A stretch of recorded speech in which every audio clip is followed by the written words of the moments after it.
Ocurrió en el anochecer del 28 de marzo de 1939, apenas 3 días antes de que el bando golpista emitiese el último parte de la guerra civil.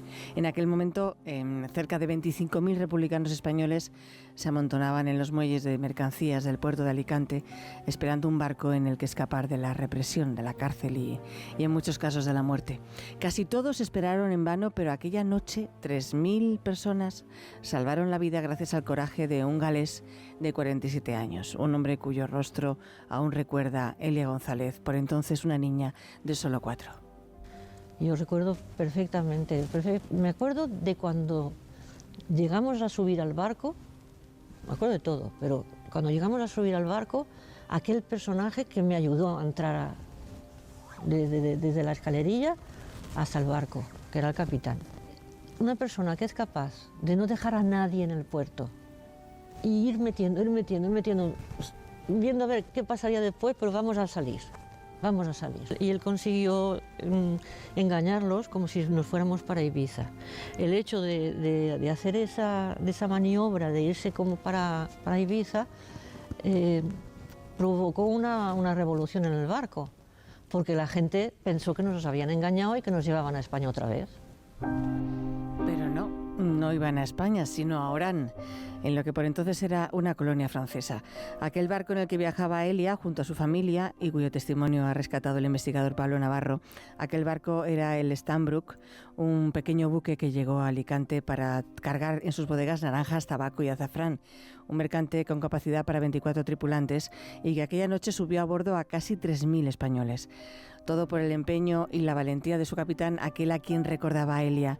Se llamaba Archibald Dixon y quedó tan impresionado por el drama de esos miles de republicanos amontonados en el puerto de Alicante, desesperados por huir de su país, que decidió embarcar a todos los que pudiera, a pesar del riesgo que suponía la travesía en aquellas condiciones. Un viaje de 20 horas hasta Orán, que, como dejó por escrito el propio capitán Dixon, fue una auténtica odisea. Cuando todos los refugiados se hallaron a bordo, era prácticamente imposible dar una descripción adecuada de la escena que mi buque presentaba. En toda mi experiencia en la mar, que abarca 33 años, nunca he visto nada así, y espero no volver a verlo nunca más.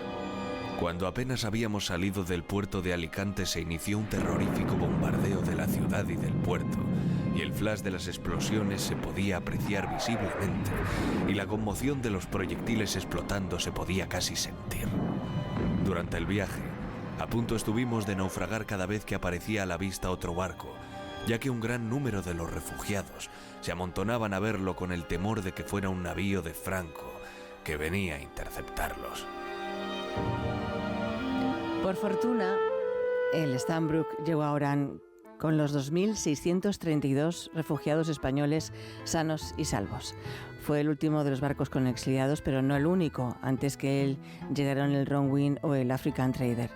Y de ellos habla la nueva novela de María Dueñas, de los refugiados españoles, de quienes ya vivían en Orán antes de la Guerra Civil y también de aquellos que 25 años después pues, tuvieron que regresar precipitadamente a España tras la independencia de Argelia. La novela se titula Por si un día volvemos, la publica la editorial Planeta, y su autora dice que se da por satisfecha si con ella ayuda a rescatar un capítulo desconocido de la historia de España, contribuye a eso y mucho más, diría yo. María Dueñas, buenos días. Buenos días, Begoña. Un capítulo desconocido y silenciado. Sí, porque Orán, fíjate que está aquí al lado, que solo hay que cruzar el Mediterráneo desde la costa del sureste, pero desde las provincias de Alicante, de Murcia, de Almería. Y allí hemos estado los españoles históricamente desde el siglo XVI, hay ya literatura del siglo de oro que habla de Orán, después fue toda la emigración, se solapó con este exilio que habéis narrado de una forma tan emotiva y tan conmovedora. Y allí estuvieron hasta pues cientos de miles de gentes de origen español, unos se nacionalizaron franceses, otros prefirieron seguir siendo españoles y hasta el año 62, como has dicho, hasta la independencia de Argelia. Uh-huh. Jorge Abad me lo estaba contando. Hola Jorge, porque lo he dicho. Hola Jorge. Buenos días. ¿Qué tal, María? Estabas muy preocupado por el tema de Rosa Belmonte. Porque Rosa decía, ¿cómo es posible? No lo decía Rosa. ¿Cómo es que ¿seré yo? ¿Se habrá inspirado en mí? Porque claro, Cecilia es murciana. Bueno, es de un sitio indefinido de la esquina sureste de la península. Por Murcia va la cosa. Bueno. Y va y se llama Belmonte de apellido. Sí. ¿Esto cómo es? Bueno, porque es un apellido muy bonito, muy sonoro, relativamente oído por aquellas tierras. No es que sea súper común, pero tampoco es ajeno. Y bueno, siempre hacemos los novelistas, normalmente hacemos como una terna, ¿no? Decimos, a ver, para cada personaje qué nombres tengo. Y yo abro siempre un abanico de nombres, un abanico de apellidos, y al final me decidí por Belmonte. Tuvo otro muy cercano, pero al final fue Belmonte. No es fácil asignar apellidos a los personajes, ¿eh? No, porque le tienes que dar... Tiene que ir con el carisma de cada personaje, ¿no? Y aquí la protagonista, Cecilia Belmonte, es una mujer muy carismática y se va a hacer, porque la conocemos muy joven. Se va a hacer muy carismática, porque realmente es como una pequeña primitiva, ¿no? Sí, absolutamente. La conocemos como con unos 17 años y es como un animalillo salvaje. La conocemos muerta de hambre, sucia, casi descalza, huyendo, ignorante de todo, sin tener la menor idea de cuál va a ser su futuro. Lo que pasa es que luego son 35 años de historia. Yo creo que de todas positivamente sé que de todas mis novelas es las que tiene un arco temporal más grande. Entonces, desde esa joven que conocemos al principio hasta la empresaria sólida y solvente que despedimos en el mismo puerto de Orán al cierre de la novela, pues claro, pasan tantas cosas que para construir ese personaje lo primero que yo tenía que darle era un nombre contundente que le viniera bien y se acoplara a todos los trances, aventuras, desventuras, en fin, todo lo que pasa a lo largo de su vida, que es mucho. ¿Y cómo era el Orán de aquella época? ¿Qué se encontraban los españoles cuando llegaban? Pues era un Orán que tenía su base de población árabe, musulmana, pero que entonces no era mayoría. Después tenía en la capa superior del todo, tenía toda la gran administración francesa, porque Argelia era Francia, entonces es que era mucho más que una colonia, que un protectorado. Argelia estaba dividido en 3 provincias de Francia, eran provincias de ultramar, pero tan, no sé, como para nosotros las Baleares o las Canarias, ¿no? Pues eran el país.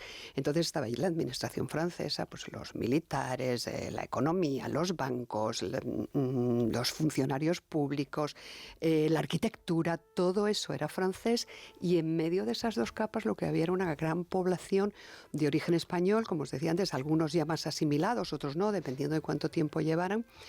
Y ya hablaban francés, sus hijos les iban poniendo nombres franceses, pero como seguía yendo gente nueva, pues porque claro, esto dura desde mitad del siglo XIX, desde 1830 hasta 1962, son 100 y pico años en los que no para de llegar gente desde España. Algunos, como decís, los exiliados después de la Guerra Civil, pero también muchos trabajadores que iban a buscarse la vida como buenamente podían, y alguna gente, como el caso de Cecilia, que luego va a funcionar como una emigrante porque va a seguir ese periplo de buscar trabajo, intentar prosperar, tener una vida mejor, pero que en principio llega huyendo de algo que no sé si podemos contar porque desvelamos demasiado. Pues no lo cuentes. No cuento. No lo es el primer capítulo. Sí, pero no, es muy fuerte mejor, el primer capítulo ya, nada más empezar. No lo contamos no entonces, lo cuentes, sí. Así es.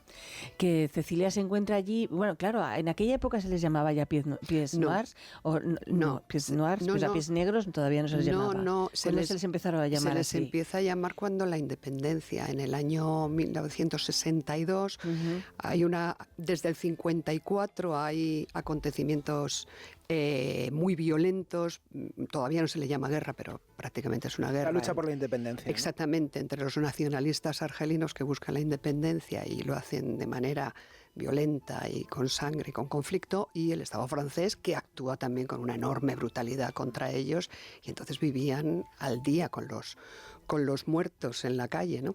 Y entonces esa guerra dura hasta el 62, y cuando ya en el año 62 empiezan, a principios del 62, porque la independencia es ya en el verano, a principios de julio, pues ya empieza a intentar la gente salir, volver. Bueno, se les llama repatriados, pero en realidad mucha gente no había vivido allí nunca, España, claro. Sí. Y ahí es cuando se les empieza a llamar pieds noirs, pies negros, que nadie comprende al principio por qué. Parece ser que es un nombre que le oían a los árabes porque los franceses, los primeros que llegaron, los militares, llevaban botas negras y eso les llamaba la atención, pero no está del todo claro. Y es al principio es una etiqueta un poco despectiva para aquella gente que llega huyendo de la desesperación, intentando buscar un futuro, pero es una gente que, claro, que llega con lo opuesto, arrastrando una maleta. Es que algo sí les llamarían, ¿no? Bueno, eso les llamaban a los españoles cuando iban en las primeras épocas, pero cuando vuelven a... con la casa encima. Claro, eso era un mote un poquito despectivo que le ponían a los españoles cuando llegaban en los primeros años, con la casa a cuestas, que significa pues una manta, 3 sartenes y poco más, contar, claro. Para de contar. Pero cuando vuelven a Francia sí que empiezan a llamarles pied noir, pero al principio es un poco despectivo, pero ellos al final lo adoptan como una identidad propia, ¿no? Y se siguen refiriendo a sí mismos como una comunidad pied noir. Entonces casi todos se van a Francia, pero hay un pequeño grupo, bueno, unos 30.000 o así, que acaban viniendo a España. ¿Cuántos has conocido? He conocido unos cuantos, he tenido la enorme suerte de que he podido conocer unos cuantos en Murcia y sobre todo en Alicante. Gente entrañable, que han compartido conmigo sus recuerdos, sus emociones, sus sentimientos, gente que ya tiene 80 y tantos, sí, 90 y algún año. Claro. Y he conocido gente que es a través de la emigración, a través del exilio también. Y bueno, tuve la suerte de que me acompañaron además en la presentación de Alicante, fue muy, muy emotivo. Y bueno, y han sido unos grandes cómplices y yo les estoy agradecidísima. ¿Te contaron alguna historia parecida a la de Cecilia? Muchas. Mira, como me decía uno de los investigadores de Juan Ramón Roca, que es él es tangerino, no es argelino, pero me lo contaba porque ha estado investigando, conociendo muchísima gente. Tiene mucho que ver Tánger con Orán. Sí, bueno, claro, es todo costa norte de África. Exactamente, África. Ciudades muy internacionales.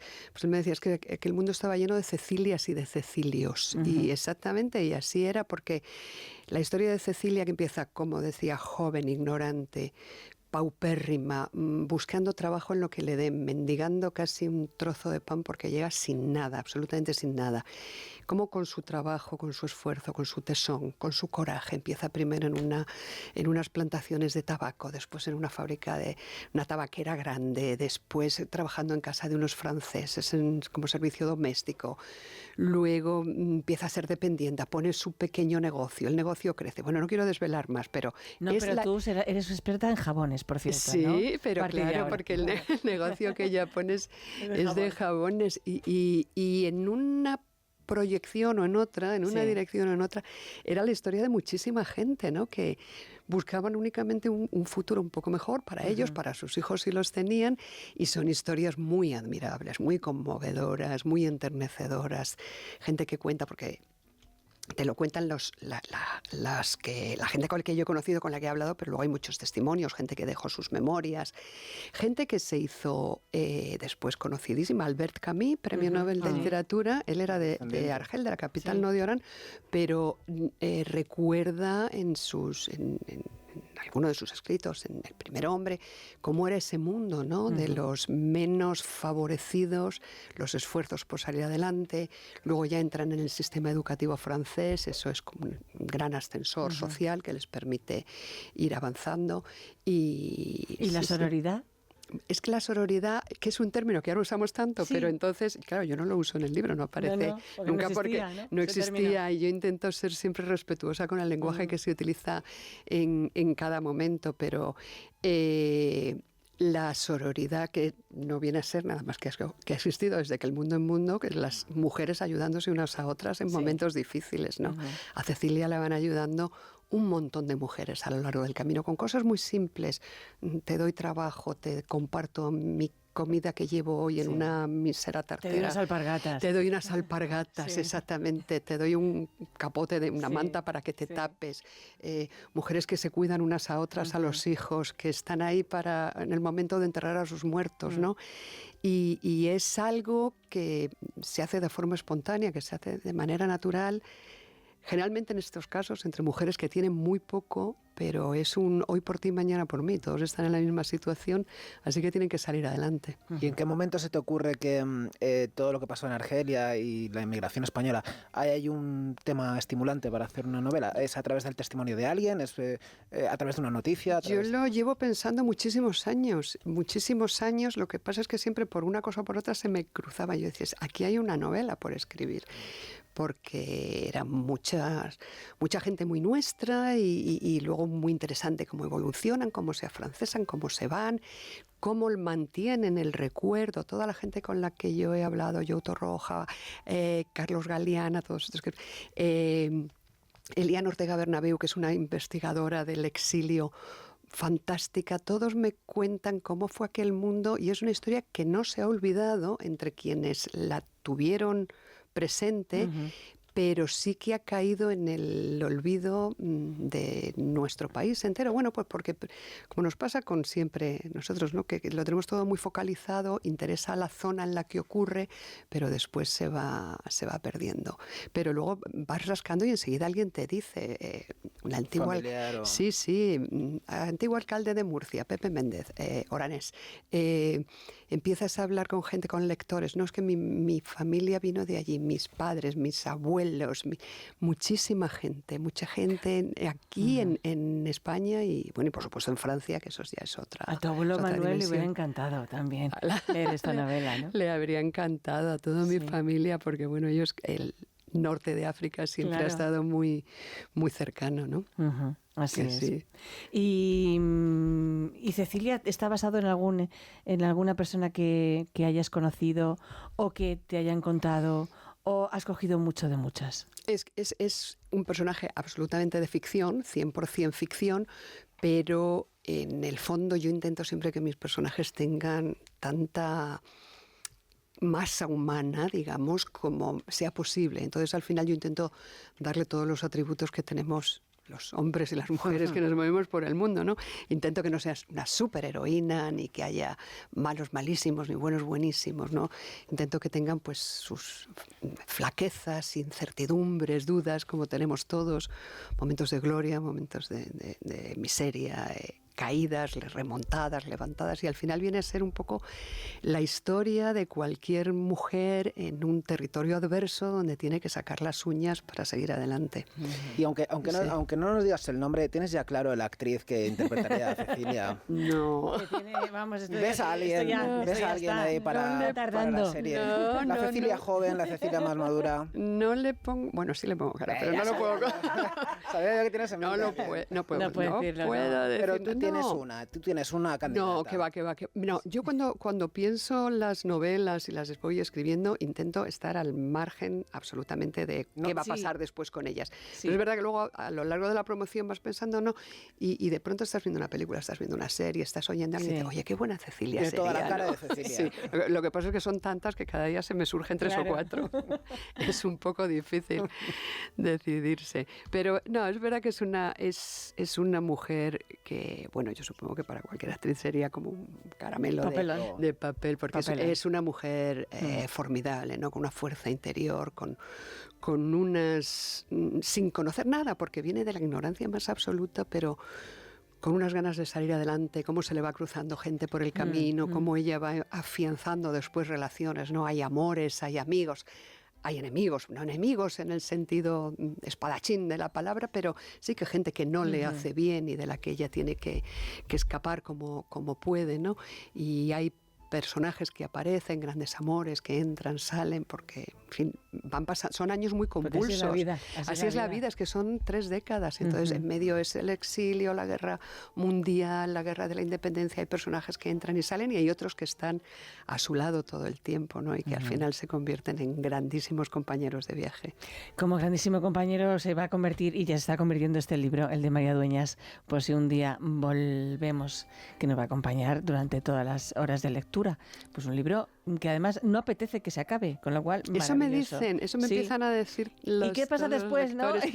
¿Y qué pasa después? ¿Habrá segunda parte? Me he Claro, quedado claro. huérfano, se me ha quedado Tú lo ves Cecilia. así grande y dices, tengo para un rato, Sí, bueno, sí, pero... sí. Son 500 y pico páginas. Es verdad que Pero letra buena, por cierto. Esta letra buena, sí. Y son capítulos muy cortos, se leen muy bien y eso yo lo intenté hacer.